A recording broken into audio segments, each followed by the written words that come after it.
There is a great new book that is out, co-authored by the Christian Action Network founder, Martin Mawyer, and Patty Pierucci. And in that book, they accuse, well, first of all, it's called Twilight in America, the untold story of Islamist terrorist training camps inside America. And in that book, among other things, they accuse the Muslims of the Americas, or MOA, of acting as a front for a radical Islamist group. Well, now that the MOA are suing the two authors, including Martin Mawyer and the Christian Action Network, and really the Christian Action Network can't wait. So let's bring on Martin Mawyer and say hello. And Martin, welcome, sir. Thanks, Steve. Good to be here. Well, thank you for taking the time. Congratulations on the book. Explain what's going on. Explain what prompted you believe this group to sue you, and why you're basically saying bring it on. Well, first let me explain who this group is. A lot of people have never heard of Muslims of the Americas and their terrorist ties, and the fact that they have numerous terrorist Islamic training guerrilla warfare compounds inside the United States. But they have heard of Wall Street Journal reporter Daniel Pearl. Daniel Pearl was on his way to Pakistan to interview the leader of these American-based Islamic terrorist compounds, to question him about the shoe bomber Richard Reed, who he believed was a follower of this imam, and also to question him about these camps when he was kidnapped, beheaded, and then dismembered. The book Twilight in America completes the journey that Daniel Pearl, the story that he wanted to tell about Sheikh Jilani, and why does he have these Islamic compounds in the United States, and what are their purposes. Well, we exposed that in two forms, one in a documentary called Homegrown Jihad, which we produced several years ago, but we had so much other material and information about the danger of this group that we decided to also publish a book called Twilight in America, which exposed where these compounds were, their 30-year history of committing terrorist attacks that included firebombings, assassinations. They were involved in the 1993 World Trade Center bombing. The state of California linked the two Beltway snipers to be involved with this group. They were involved in the Day of Terror plot on New York City. All right, well, let me ask you before we go on, before we get to the lawsuit, let me ask you this, not to doubt you in any way, but why haven't we heard more about this? Why haven't the authorities been more forthcoming about this? Why haven't, in the wake of what's going on in Boston or what happened in Boston, hasn't this group come to light?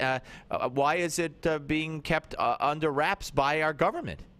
That's a good and a very good question. We've asked that question of many inside of law enforcement. The reason why we haven't heard about it is basically because of political correctness that surrounds these groups.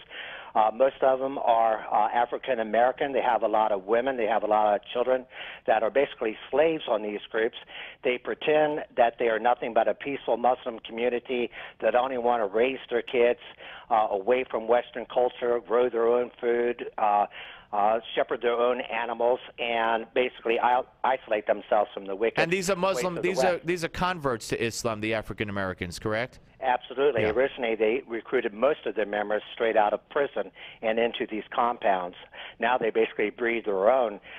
Many of the women on the camp were forced into multiple marriages, and they have lots of children and basically become a breeding ground for their own terrorists.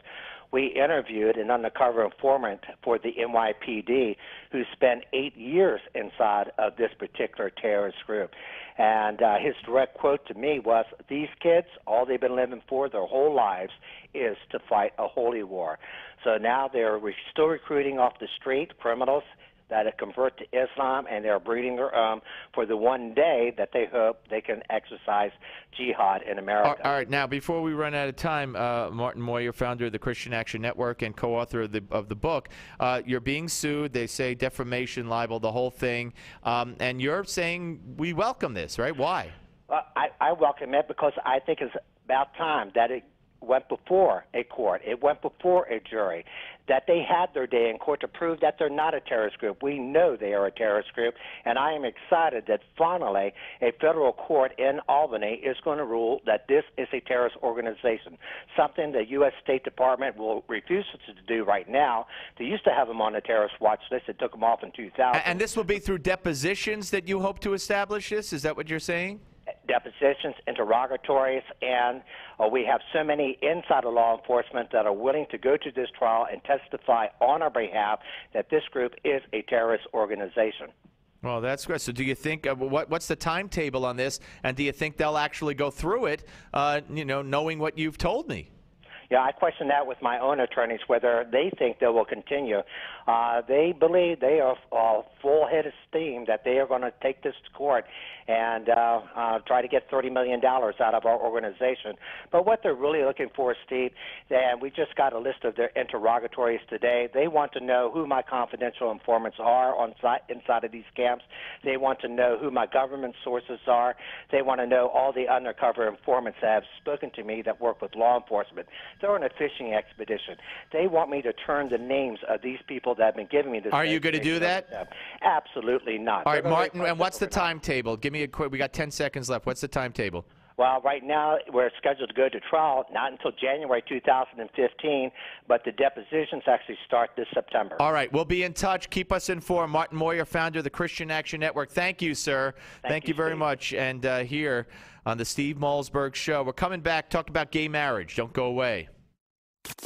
The Steve Malzberg Show.